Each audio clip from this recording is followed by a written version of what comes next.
मुझसे बड़े इख्तिलाफ़ात हो सकते हैं आपको। मिसाल के तौर पर इमरान रियाज भाई से मुझे बहुत सारे इख्तिलाफ़ात हैं, सिद्दीक़ जान साहब से बड़े नज़रियाती इख्तिलाफ़ात हैं, लेकिन कुछ पॉइंट्स ऐसे होने चाहिए कि जो हमें अंदाज़ा हो कि यहाँ पर कम से कम हम सब ने मुत्तफ़िक़ होना है। और फिर आपने देखा कि जब इमरान रियाज खान साहब से उनके साथ जुल्म रवा रखा गया तो फिर मैं अपनी बिसात के मुताबिक जहाँ जहाँ मुमकिन था मैंने भी कोशिश की, सिद्दीक़ जान साहब के लिए भी आवाज़ उठाई। तो कम से कम ये एक नुक्ता मुझे लगता है शुफ वाली सरकार के हवाले से कि ये मामला ना मेरी ज़ात का मामला है, ना ये सिर्फ हमारी बरादरी का मामला है, हम सब का। ये आप यकीन कीजिए, मैं बड़ी दयानतदारी से और मैं मुकम्मल यकीन रखता हूँ इस बात के ऊपर कि ये पाकिस्तान के इमेज का मामला है, ये दीन इस्लाम के इमेज का मामला है, ये तसव्वुफ़ के, खानकाहों के, दरगाहों के इमेज का मामला है, और सबसे बढ़कर जो हमारा अक़ीदा ख़त्म नबूवत है उसके तहफ़्फ़ुज़ का मामला है। आप यकीन कीजिए एक ऐसा आदमी कि जो बिस्मिल्लाह ठीक से नहीं पढ़ सकता, मैं अल्लाह और उसके रसूल को गवाह बना के आपको ये बात बता रहा हूँ कि उस आदमी को नमाज़ पढ़नी नहीं आती। मैंने 2 दिन पहले रिक्वेस्ट में बड़े मुअद्दबाना अंदाज में कहा कि देखें, लोगों को शक है कि आप अल्लाह के वली हैं या नहीं है, आपसे रिक्वेस्ट है कि आप हमें नमाज़ सुना दें। वो ऐसा नहीं कर सके। मैं 4 घंटे तक ये गला फाड़ फाड़ के उनके साथ लाइव उनके अड्डे पर बात करता रहा। मैंने कहा जी एक आयत सुना दें आप हमें। आप सब जानते हैं कि वो एक आयत भी नहीं सुना सके, बल्कि वो जिस सिलसिला तसव्वुफ़ का हिस्सा होने का दावा करते हैं उसके बहुत बड़े बुज़ुर्ग हैं, सिलसिला चिश्तिया के बहुत बड़े बुज़ुर्ग हैं, ख्वाजा मोइनुद्दीन चिश्ती अजमेरी साहब। उनका नाम तक नहीं आता था उनको, वो ख्वाजा मोहिउद्दीन चिश्ती अली अजमेरी कहते रहे उनको, और बार बार कहते रहे उससे पहले भी वीडियोज़ के अंदर। तो जो शख्स बिस्मिल्लाह ठीक से नहीं पढ़ सकता, कोई एक आयत ठीक से नहीं पढ़ सकता, कोई नमाज का कोई वाजिबात नमाज में से कोई चीज़ नहीं सुना सकता, वो अल्लाह का वली कैसे हो सकता है? हमारा चले इस बात पर भी एतराज़ नहीं है। मेरा एतराज़ ये है कि हमारे लिए बड़ा हसास अक़ीदा है, अक़ीदा ख़त्म नबूवत। आप में से क्या कोई आदमी इस हुलिये, इस वज़ाक़ता या इस किरदार के आदमी को सिपा सालार ख़त्म नबूवत मानने के लिए तैयार है? कभी नहीं। यानी हम ये चाहेंगे कि ये आदमी हमारे अक़ीदे का सिपा सालार हो, ये आदमी दीन का चेहरा बन जाए। Very unfortunate. आज 10 साल के बच्चे से 30 साल के नौजवान तक आप पूछें पीर किसे कहते हैं, उससे पूछें वली क्या होता है, उससे पूछें अक़ीदा ख़त्म नबूवत का सिपा सालार किसे कहते हैं, उसके ज़हन में बदकिस्मती से एक ही नाम आएगा और वो नाम है हक खतीब का। इसलिए कि उसने सोशल मीडिया पे उसी के ड्रामे देखे हैं। उसको लगता है कि पीर का या तसव्वुफ़ का या खानकाहों या दरगाहों का मकसद ही ये होता है या शक्ल ही ये होती है। एंड नॉट ओनली दैट, आप तसव्वुर नहीं कर सकते। अब जब से हमने इसको शुरू किया तो हमें अंदाज़ा हुआ, रोज़ाना की बुनियाद पे दर्जनों वीडियोज़ आ रही हैं। बिलाल यहाँ मौजूद हैं, गवाह इस बात के, जो लोग मुतासिर हैं इनके। बलोचिस्तान से एक कैंसर की मरीज़ा चलती है, सिंध से एक 10 साल का माजूर बच्चा चलता है जिसे यूरिन बैग लगा हुआ है, और वो 12 बार सफ़र करके जाते हैं इस बदबख्त के पास, और ये 12 बार बुलाता है कि जी एक दम, फिर दूसरा दम, फिर तीसरा दम। क्यों? क्योंकि पूरे पाकिस्तान में इसका ट्रांसपोर्ट नेटवर्क है। यानी अगर आपने लाहौर से जाना है ना बिलावड़ा शरीफ, तो कोई बस नहीं जाएगी वहाँ पे। इसके एजेंट जो है वो आपको बताएंगे कि जी पीर मक्की से बुध के दिन इस डेट को बस चलेगी, और जहाँ 4,000 रुपये किराया होगा 40,000 रुपये किराया लिया जाएगा। तो एक ज़रिया आमदन तो ये है, लोगों को सिर्फ जलील करने के लिए 12 बार 15 बार बुलवाया जाता है। और वो लोग बेचारे जिनके गुर्दे फेल हो चुके हैं, जो डायलिसिस पे हैं, जिनकी कीमोथेरेपीज़ हो रही हैं, वो लोग जिनके बच्चे माजूर हैं, जिनकी बुज़ुर्ग वालिदैन बीमारी का शिकार हैं, उन लोगों को बार बार बुलाया जाता है। फिर वहाँ पे 2-2 दिन इंतज़ार करवाया जाता है। उनकी खादमा कल हमें बता रही थी कि ये इतना बदबख्त आदमी है कि ये अपने कमरे से पर्दा बार बार हटा के देखता है कि नीचे रश लगा या नहीं लगा, और जब तक रश नहीं लगता ये हज़रत साहब बाहर नहीं आते शुफ करने के लिए। उस रश लगाने की वजह से 2-2 दिन इंतज़ार करवाता है, सर्दी में, गर्मी में, हब्स के मौसम में, बर्फ़बारी के अंदर ज़लीलो ख़ार करता है। लोग बेचारे, आपने भी देखा कि लाइनों के अंदर लगे हुए होते हैं अपने मरीज़ों को व्हील चेयर्स के ऊपर लेकर, सिर्फ इसलिए कि ज़रा इसका शशका बन जाए। फिर वो लोग जो 12 बार जाते हैं और जब वो कहते हैं हज़रत हमें तो इलाज आराम नहीं आया आपकी शुफ से, तो फिर ये कहते हैं अच्छा आपने कोई गलती की होगी। यानी इसको बोलता है कि जी आपने लहसुन नहीं खाना, आपने बड़ा गोश्त नहीं खाना वगैरह वगैरह। कहते नहीं आपने इनमें से कुछ चीज़ कर ली होगी, लिहाजा अब 12 बार बिलावड़ा शरीफ आए। अगर कल्लर सईदा पे है, कल्लर अगर बिलावड़ा है तो कल्लर सईदा पे बुलाता है। फिर जब 12 बार मज़ीद बुलाया जाता है, उसके बाद फिर इसके चेले कहते हैं हज़रत आपके ऊपर बड़ा सख्त किसी ने जो ना वो काला जादू किया हुआ है, लिहाजा आप 80 देगें दें। बंदा कहता है जी चले ठीक है, मैं घर बेच के मेरा बच्चा ठीक हो जाए, मेरी माँ ठीक हो जाए, मेरा भाई ठीक हो जाए, मैं अपने जेवर बेच के, अपना घर बार बेच के, अपनी ज़मीनें बेच के मैं दे देता हूँ पैसे, मैं देता हूँ, देंगे, बताएं किधर देनी है, कहते नहीं देंगे नहीं, पैसे में दे दें हम, उसकी रिकॉर्डिंग्स मौजूद हैं हमारे पास। इस तरह से बेचारे उन मरीज़ों को लूट लूट के, जो गरीब, जिनके पास डॉक्टर के पास जाने के पैसे नहीं होते, इसलिए वो कहते हैं शायद एक फूंक से या एकदम से हमें आराम आ जाए, वो बेचारे जलीलो रुस्वा हो के इस बंदे को लाखों रुपए देते हैं और उसके नतीजे में 11 अरब रुपए की जायदाद है जो सिर्फ पंजाब लैंड रिकॉर्ड अथॉरिटी की है। मैं इतने सारे कैमरों की मौजूदगी में अल्लाह को गवाह बना के आपको बता रहा हूँ, पेपर हमने वीडियो में पब्लिश भी कर दिए। सिर्फ पंजाब लैंड रिकॉर्ड अथॉरिटी, इसमें DHAs नहीं है, इसमें बहरिया टाउन की प्रॉपर्टीज़ नहीं है, इसमें इस्लामाबाद की प्रॉपर्टीज़ नहीं है, इसमें KPK की प्रॉपर्टीज़ नहीं है, इसमें सिंध की प्रॉपर्टीज़ नहीं है, इसमें पाकिस्तान के बाहर इसके असासे नहीं है, इसमें इसके सोने के ताज नहीं है जो लोग इसको पहनाते हैं, इसमें इसके हीरे की अंगूठियाँ नहीं है, इसमें इसकी अरबों रुपए की, करोड़ों रुपए की नहीं, अरबों रुपए की गाड़ियाँ शामिल नहीं है, इसके डॉलर और पाउंड जो कैश की शक्ल में ये मनी लॉन्ड्रिंग करके मंगवाता है पाकिस्तान के बाहर से, जहाँ जहाँ ये जाता है, मैं वो शामिल नहीं है। सिर्फ पंजाब का जो लैंड रिकॉर्ड अथॉरिटी का रिकॉर्ड है उसके मुताबिक 1100 करोड़ की प्रॉपर्टीज़ हैं, जिसे माना है, ये डिनाई नहीं किया इसने बाद में जो इंटरव्यूज़ दिए, इसने कहा जी मेरे पास 1100 खरब भी हो तो कम है, आप सिर्फ 11 अरब की बात कर रहे हैं। और क्या फिर बदबख्त आदमी कहता है मैंने ख़त्म नबूवत सेंटर के नाम पर ये प्रॉपर्टीज़ ली हैं। भाई कोई प्रॉपर्टी 5 साल से आपके नाम पर है, कोई प्रॉपर्टी 10 साल से आपके नाम पर है, और आज तक आपने कोई ख़त्म नबूवत सेंटर शुरू नहीं किया।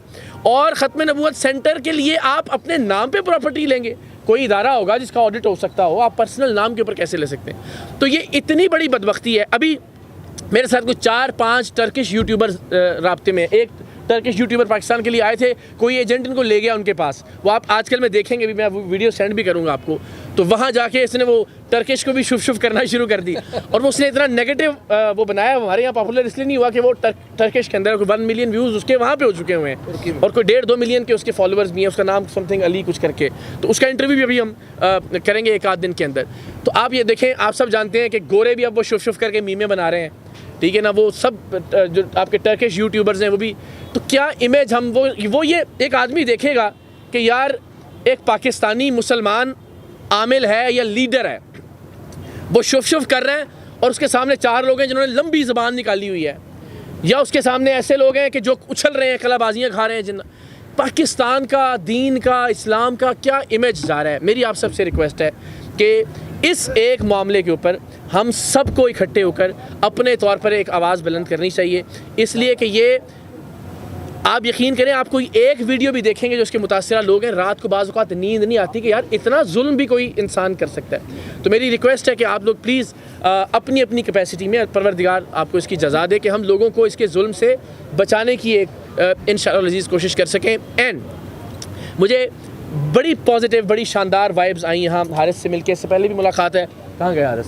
अच्छा, आपके खाने का इंतज़ाम कर रहे हैं खाले में। तो मुझे इतना अच्छा लगा, मैं अपनी कैपेसिटी में, जो मेरी हैसियत है, जो मेरी औकात है, मैं आपको ये अश्योर करता हूँ आज रिकॉर्ड के ऊपर, मैं जिस तरह से भी आप में से किसी के भी इनफरादी तौर पर या आपके प्लेटफॉर्म पर इज्तिमाई तौर पर किसी तरह भी काम आ सकूँ, मैं इंशाल्लाह आधी रात को साथ चलने के लिए तैयार हूँ, आपके साथ खड़ा होने के लिए तैयार हूँ, जहाँ पे जिस तरह, इसलिए नहीं कि चूँकि इस वक्त हमें कोई ज़रूरत है और हम खतीब के वाले से वो काम होता रहेगा, और अल्लाह ने अगर चाहा तो यकीनन उसका अड्डा बंद हो जाएगा, लेकिन इसलिए भी कि हमें ये लगता है कि सबको अपने छोटे छोटे नज़रियाती इख्तलाफात को और चीज़ों को भुला के कम से कम इस एक मकसद के ऊपर इकट्ठे हो जाना चाहिए कि हम आपस में किसी के साथ भी जुल्म और ज़्यादती बर्दाश्त नहीं करेंगे, और किसी दूसरे के साथ भी नहीं। इस पर हम सारे मुत्तफ़िक़ हैं, और मेरी जो भी आजिज़ाना खिदमात हैं वो इंशाल्लाह आप लोगों के लिए हाजिर हैं। मुझे बड़ी खुशी होगी अगर आप मुझे ये एज़ाज़ दें कि मैं किसी काम आ सकूँ आप लोगों के।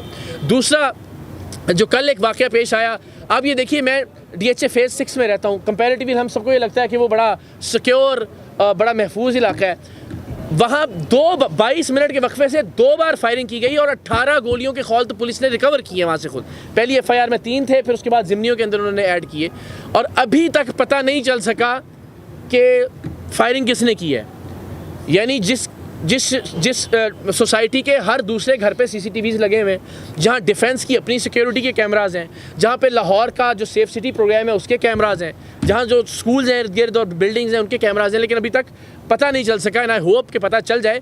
मैंने इसमें भी कोई सनसनीखेजी नहीं डाली कि जी खतीब ने करवाया या फलां ने करवाया, सो दैट किसी को ये ना लगे कि कोई पर्सनल ग्रज है या मैं कोई विक्टिमाइजेशन कार्ड खेल रहा हूँ इसके ऊपर। मगर ये कि बहरहाल मुझे आप मारिए, मुझ पे गोलियां बरसाएं, मेरा सीना हाजिर है। मैंने हमेशा मार भी खाई है, मैंने गोलियां उनका भी सामना किया है, मैंने जेलें भी काटी हैं इस मुल्क के अंदर, मैंने हर तरह का तशद्दुद बर्दाश्त किया है, मेरी ज़ात की हद तक है ना।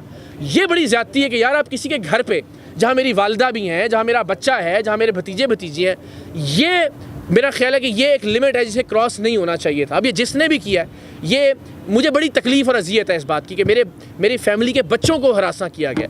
मेरे साथ आप मुझे मार दीजिए, कोई मसला नहीं, मैं तो यहाँ भी मौजूद हूँ और हर जगह बगैर उसके घूम रहा हूँ, लेकिन ये एक लिमिट है। और मेरा ख्याल है कि इस मामले के अंदर मेरा ये अज़्म है कि इंशाल्लाह हम हर कानूनी हद तक जाएंगे और जो भी लोग इसमें मुलव्वस हैं उन्हें कैफ़र किरदार पहुँचाएंगे। घर को या फैमिली को इन्वॉल्व नहीं करना चाहिए। मेरे साथ नज़रियाती इख्तलाफ है, मुझे आपको लगता है कि मैंने गलत किया है, मैं हाज़िर हूँ, मेरे साथ आप जो भी करना चाहें कानूनी तौर पर भी और वैसे भी। बट दिस वॉज समथिंग जिसने मुझे बड़ा डिस्टर्ब किया है कि बच्चों और फैमिली जहाँ मौजूद है वहाँ पे इस तरह की हरकत नहीं होनी चाहिए। एंड आई एम श्योर कि इस पे सारे लोग हम सब मुत्तफ़िक होंगे कि इस हद तक बहरहाल इख्तलाफ में नहीं जाना चाहिए। और इंशाल्लाह मुझे उम्मीद है कि आज हमारा ये मिलना एक बड़ा पॉजिटिव साबित होगा। मेरी खिदमत हर सब मैंने कहा कि जिस तरह से भी है मैं इंशाल्लाह रेंडर करता हूँ। कभी आप आधी रात को भी कहें, मैं, मेरा घर, मेरा दफ्तर, हर तरह से मैं इंशाल्लाह आपको गैदरिंग्स करना चाहें, वहाँ भी कुछ छोटी सी एक जगह मौजूद है, हर तरह से इंशाल्लाह अज़ीज़ मैं हाज़िर हूँ। और मुझे यकीन है कि हम सारे साथ मिलके एसोसिएशन के टाइगर्स आपके साथ हैं इंशाल्लाह। अल्लाह ताला आपको सलामत रखे। मुझे बहुत अच्छा लगा और इसमें कोई शक नहीं है कि ये जो हारिस के अंदर जो एक लीडरशिप क्वालिटी मैंने देखी, जिस तरह से ये लड़ने मरने के लिए तैयार हैं, जिनके साथ ये खड़े हो जाएँ। आज भी हम हाईकोर्ट बार ने भी हम वहाँ मौजूद थे, जो उनकी नई इलेक्टेड कैबिनेट है, तो उन्होंने भी कहा कि जी हम आपके साथ हैं। तो वहाँ एक साहब ने कहा कि यार जे किसी के नाल चलिए ना तो फिर उन्होंने पता लगे कि नाल चल रहे हैं, तो जे किसी के खिलाफ होइए तो उन्होंने भी पता लगे कि किसी के खिलाफ। तो ये हारिस मुझे लगता है कि जिसके साथ चलने वाले उसको पता लगे कि यार कोई नाल चल रहा है। खतीब को भी पता लग गया। हाँ जी जी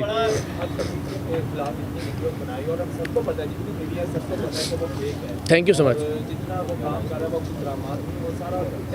जी जी तो आपको लगता है कि हमारा कोई गवर्नमेंट इदारा या हाई कोर्ट की तरफ से कोई उनके खिलाफ? देखिए बहुत सारे लोग हैं जिन्होंने लीगल फ्रंट के ऊपर काम शुरू कर दिया है। कुछ पब्लिक लिटिगेशन की जो वो है वो उनका आगाज़ हो चुका है। कुछ मुकदमात का इंदराज भी हो चुका है। ये मैं चाह रहा था कि कहीं और हम करें, लेकिन मैं आपको चलें आज बता रहा हूँ कि हक खतीब के ख़िलाफ़ बाकायदा मुकदमात दर्ज हो चुके हैं, उन पर अब कानूनी कार्रवाई होगी। और ये बहुत बड़ी बात है इस मुल्क के अंदर, शायद ये पहली बार होगा कि किसी ऐसे फ्रॉडिये कि जो दीन के पीछे छुपता है उसके खिलाफ लीगल एक्शन इंशाल्लाह अज़ीज़ होने जा रहा है। बट येस मेरी तवक्को है कि FBI इन्वॉल्व हो, पूछे यार कि आपने क्या डिक्लेयर किए हैं ये 11 अरब रुपए की जायदादें। ये मिनिमम बता रहा हूँ, बाकी तो प्रॉपर्टीज़ उसके अलावा है। क्या इन पर कोई टैक्स दिया है, आपने बताया अपना सोर्स ऑफ इनकम क्या है? तो FBI इन्वॉल्व हो, नैब इसके अंदर इन्वॉल्व हो सकता है। इसके अलावा FIA को तहकीकात करनी चाहिए। सबसे बड़ी बात यह, जिस तरह सर ने भी फरमाया कि जाली आमिलों के इश्तिहार लगते होते थे, क्यों रुकवाए? इसलिए कि गैर कानूनी से लोग बेवकूफ़ बनते थे। तो भाई एक जाली आमिल अब सोशल मीडिया पे अपने इश्तिहारात चला रहा है, अपनी जाली वीडियोस बना के, वो भी उसका एक मार्केटिंग टैक्टिक है ना। तो आई एम श्योर कि साइबर क्राइम भी इसके अंदर इन्वॉल्व हुआ, FIA का जो सेल है, और वो अल्टीमेटली एक्शन लेके किस तरह से आप इजाज़त दे सकते हैं कि कोई फ्रॉड करके ख़ुद को अल्लाह का वली कह के लोगों को बेवकूफ़ बनाए और उनसे अरबों रुपए, लाखों रुपए भी नहीं, करोड़ों रुपए भी नहीं वो लूटे। जी थैंक यू सो मच। और मेरा ख्याल है हमारा ये साथ हमेशा रहेगा, एटलीस्ट उन पॉइंट्स पे जहाँ पे हम सारे मुत्तफ़िक हों, जहाँ किसी के साथ भी कोई नाइंसाफ़ी हो रही, जहाँ लोगों के साथ ज़्यादती हो रही हो। मुझे बहुत अच्छा लगेगा मैं आपके इस काफ़िले में एक कारकुन की हैसियत से इंशाल्लाह शामिल रहूँ। थैंक यू सो मच, बहुत बहुत शुक्रिया आपकी इज़्ज़त अफ़ज़ाई का। माशाल्लाह आपने जिस कॉज को चुना है, खत्म नबूवत का जो कॉज है जनाब, बड़ा अहम कॉज है माशाल्लाह। मैं समझता हूँ कि इस कायनात का सबसे अजीम बेशक बेशक, सबसे पहले तो जो है वो YM की तरफ से आपको सैल्यूट पेश करता हूं। Thank you so much. मेरा एक सवाल है और मैं समझता हूँ कि आप भी एक नडर सहाफ़ी हैं और आपसे सवाल हो भी सकता है। जी जी हाज़िर।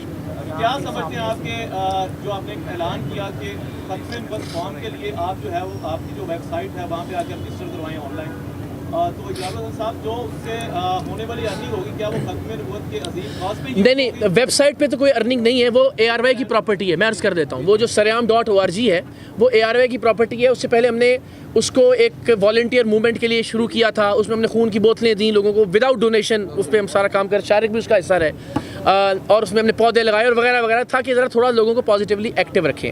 ये मैं अल्लाह और उसके रसूल को गवाह बना के आपको शोर करता हूँ। और ये अब बताने वाली बात नहीं थी, लेकिन चूँकि आपने सवाल कर लिया है, इस पूरे मामले के अंदर ज़ाहिर है जब 23 मार्च का हम प्लान कर रहे हैं, इसके अंदर बहुत अखराजात का इम्कान है ना। ज़ाहिर है कोई आपने साउंड सिस्टम भी अगर लगाना है तो उसका भी एक खर्चा है, वहाँ पे अगर इफ्तार का आपने कोई इंतज़ाम करना है, 36 तरह की चीज़ें हैं जो आपको वहाँ पे करना पड़ेंगी। तो वो ये कि मेरे कुछ दोस्तों की हम जिम्मेदारी कि यार आप एक चीज़ की साउंड आप जिम्मेदारी ले लें। क्यों? क्योंकि आज तक मैंने हमेशा इस बात को डिस्करेज किया है कि किसी भी मकसद के लिए कोई फ़ंड रेजिंग करें आप या डोनेशन लें, जो अपनी हैसियत से आप कर सकते हैं या अपने सर्कल से। तो इंशाअल्लाह अज़ीज़ सोशल मीडिया की, यूट्यूब की या फेसबुक वगैरह की जो भी कोई इसमें अर्निंग है, उसको इंशाल्लाह मैच करके उससे ज़्यादा ही वो इस कॉज के ऊपर ही खर्च होगी। मैं आपको यकीन दिलाता हूँ, इसलिए कि अल्हम्दुलिल्लाह मेरा एक ऑलरेडी एक रिस्क हलाल का, तनख्वाह का बहुत अच्छा सिलसिला है जो मेरी औकात से बहुत ज़्यादा है। तो ये मुझे इसकी ज़रूरत नहीं है कि अगर इस कॉज के ऊपर ही वो जो इससे आमदन अगर हुई है तो मैं आपको यकीन दिलाता हूँ, आपको नज़र भी आएगा इंशाल्लाह उस इवेंट के अंदर कि वो हम किसी से मांगे बगैर उसको खर्च करेंगे इंशाल्लाह। देखिए वो वेबसाइट मेरी प्रॉपर्टी नहीं है, सॉरी। में ये क्वेश्चन है, जैसा कि आप हमारा असासा है, पूरे पाकिस्तान की कोने-कोने में आपकी आवाज़ है और हर तरह आप नहीं, आपका शुक्रिया। ये बता दें कि रिसेंटली जो वाक़या हुआ है इसमें आपने अपनी सिक्योरिटी के लिए फीस की एप्लीकेशन की है सिक्योरिटी के लिए? मैंने ना जी हमेशा जब मैं कराची में था ना तो बहुत सारे ऐसे वाक़यात हुए कि जब मुझे जब CID इसने IB ने तशद्दुद किया, उससे पहले बेशुमार हमारा काम ही रोज़ाना की बिना पे है। तो हर इंसिडेंट के बाद जो मुतल्लिका पुलिस अफसरान ने बहुत सारों से दोस्तियाँ भी होती हैं, तो वो कहते थे कि हम पुलिस की सिक्योरिटी भिजवा देते हैं। मैंने ज़िंदगी में आज तक स्टेट के ख़र्चे पे कभी कोई प्रोटोकॉल, कोई सिक्योरिटी कभी ना ली है, ना